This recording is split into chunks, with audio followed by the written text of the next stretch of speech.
Hi everyone, in this video, we will discuss 10 useful ESP32 features with real examples. That'll level up your projects fast and help you go from beginner to pro way quicker than you think. Without further ado, let's start with... The first thing you need to know is that the ESP32 isn't just a regular microcontroller. It actually has 2 processing cores. That means it can literally do 2 things at once. For example, you could dedicate one core to handling Wi-Fi and the other core to reading sensor data so your project runs much smoother. This is a huge advantage over boards like the Arduino Uno, which only has a single core processor. Please note that by default, the programs are run on Core 1. In this project, ESP32 is blinking the LED with 1-second delay and reading LDR sensor values running on different cores. On the serial monitor, you can see which core is performing which function. The task 1 is LED blink running on Core 0, and task 2 is getting LDR readings running on Core 1. Because each task is assigned to its own CPU core, both tasks run independently and simultaneously, without interrupting each other. If you'd like to try this out step by step, we've added a tutorial link in the description. You will find relevant, helpful links for other concepts as well. Most people only use the ESP32 with a single loop function. But here's the secret. Under the hood, it actually runs on FreeRTOS, a real-time operating system. This lets you create multiple tasks that run independently, instead of cramming everything into one loop. Now you might be wondering, isn't this the same as interrupts, or just using both cores? Not really. Interrupts are quick reactions to events, and dual core only gives you 2 processors. FreeRTOS is like a task manager. It schedules tasks and switches between them so fast it feels like they're happening at the same time, even on a single core. And when combined with the ESP32's dual-core architecture, it becomes really powerful. Here's a simple demo. I created 3 FreeRTOS tasks. Task A blinks the red LED every 1,000 milliseconds. Task B blinks the blue LED every 2,000 milliseconds. Task C blinks the yellow LED every 3,000 milliseconds. Now all 3 are running on the same core. No dual core use, no interrupts as you can see in the program as well. ESP-NOW is hands down the best feature you get with the ESP32 board. It's a communication protocol developed by Espressif that lets multiple ESP32 boards talk to each other directly, without Wi-Fi, without a router, and with extremely low power consumption.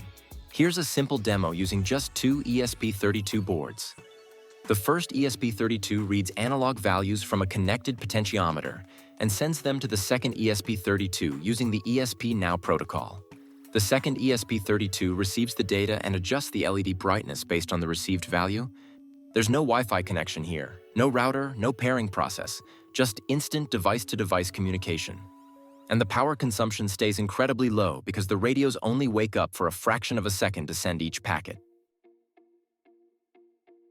One of the most popular things people do with the ESP32 is create a web interface to control sensors, LEDs, motors, and more.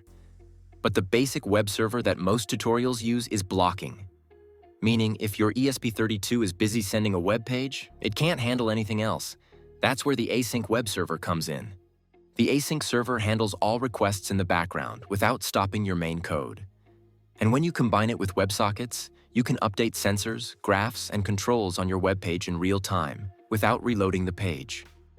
Here's a simple example. I connected a potentiometer to the ESP32 and created a small real-time dashboard. As I turn the knob, the value updates instantly on the web page using WebSockets. No page refresh, no lag. At the same time, I can toggle an LED from the dashboard, and the ESP32 reacts immediately. This works because the Async server handles everything in the background, while the ESP32's main loop keeps running continuously. Before we move forward, a word from our sponsor. If you're working on electronics projects, you know how important it is to have an ECAD environment that keeps your designs organized and reliable. A good workflow should offer clear version control, rule-based checks, real-time collaboration, and visibility into component availability so you can move from concept to a manufacturable board with fewer mistakes. That's the approach Altium focuses on, helping engineers maintain consistency and manage their projects more efficiently. And for students who want to learn these skills early, there's Altium Student Lab. It's a free learning program that introduces professional design workflows through guided lessons, a cloud workspace, collaboration tools, and certification. To get more details, visit the link in the description. This feature allows you to upload a program to ESP32 board over the air without any serial communication. Here are the steps to do it. First, open the OTA Webserver example from Files, Examples, and then Arduino OTA. Upload this code to your ESP32 board. Make sure to add your network credentials before uploading. Next, open the serial monitor and copy the IP address assigned to your ESP32. Paste it in your browser. Enter your username and password, both set to admin by default. You can change them from here in the program. After you have logged in successfully, you can directly upload the code from here. But there's a catch. In order to update or upload new sketch over the air, you need to include the previous Arduino OTA code every time. Secondly, the sketch file should be in .bin extension. You can generate the bin version of your program by going to Sketch and export compiled binary. You can now upload the file by selecting it and clicking Update, and it will be running on your ESP32 in no time. You can power your IoT projects for months on a single charge by using the Deep Sleep mode on your ESP32 board. In this mode, the main cores shut down completely, and the chip draws just a few microamps. Perfect for battery-powered devices like sensors or wearables. Apart from this Deep Sleep mode, there are 4 other power modes that you can set your ESP32 to. Each mode reduces power consumption differently, depending on what peripherals you keep running. You can even compare the exact current draw for each mode in the official Espressif datasheet, which shows how dramatically the power usage drops as you move toward deep sleep and hibernation. But here's the real pro feature. The ESP32 also has something called the ULP coprocessor, or ultra-low power coprocessor.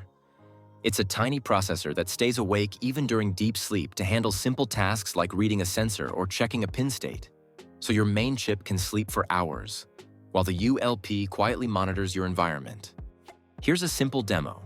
The ESP32 goes into deep sleep for 5 seconds, wakes up to send a sensor reading, and then goes back to sleep again.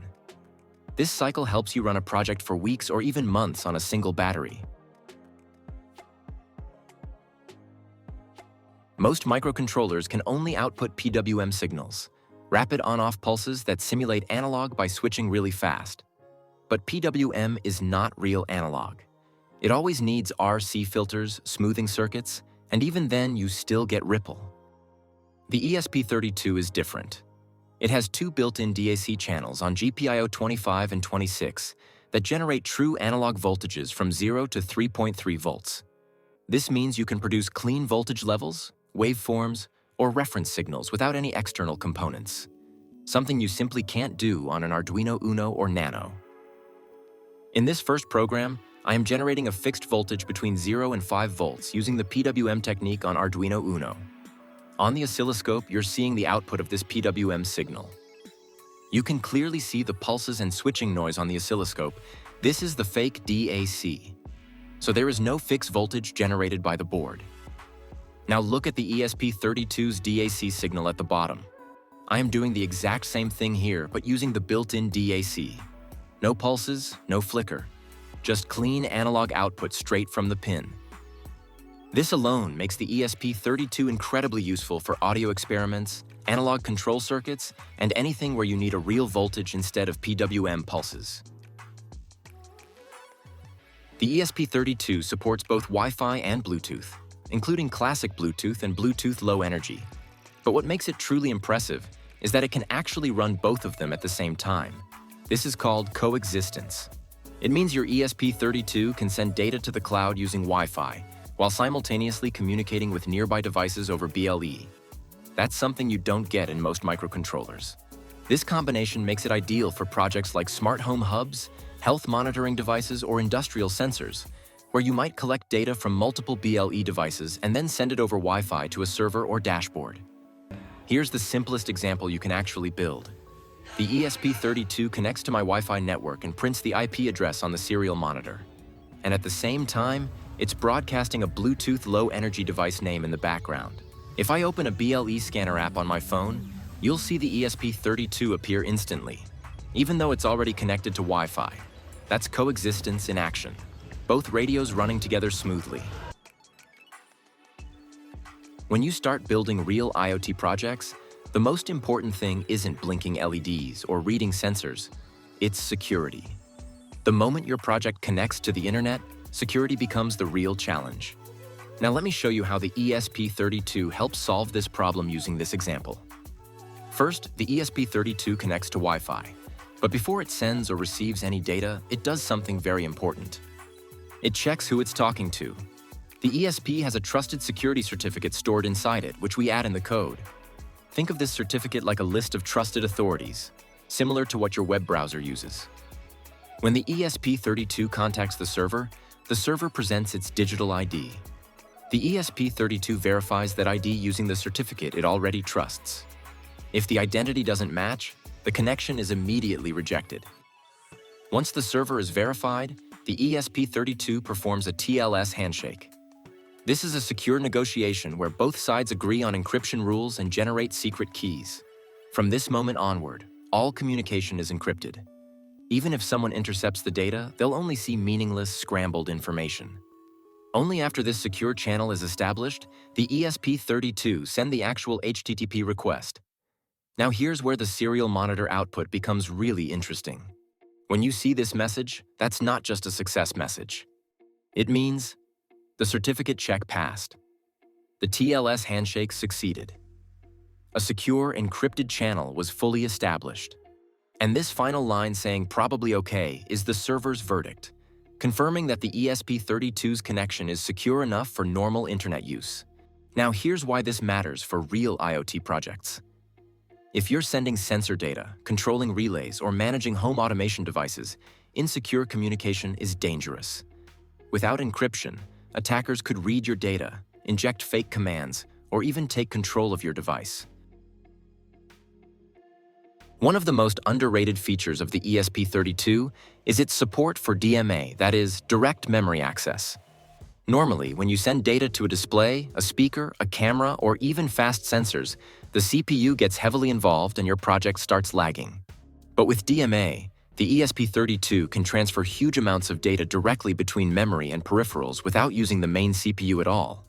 This is what makes animations on TFT displays smooth, what lets you play audio through inter-IC sound, and what allows high-speed sensors to run without blocking your code. It's a feature you usually find in much more powerful processors, but the ESP32 gives it to you for free. The two most important areas where DMA shines on the ESP32 are shown below. With DMA handling the heavy lifting, your main cores stay almost completely free. If you've made it till here, then drop a like and subscribe to our channel to keep supporting us. We will be back with some great ideas soon. Till then, goodbye.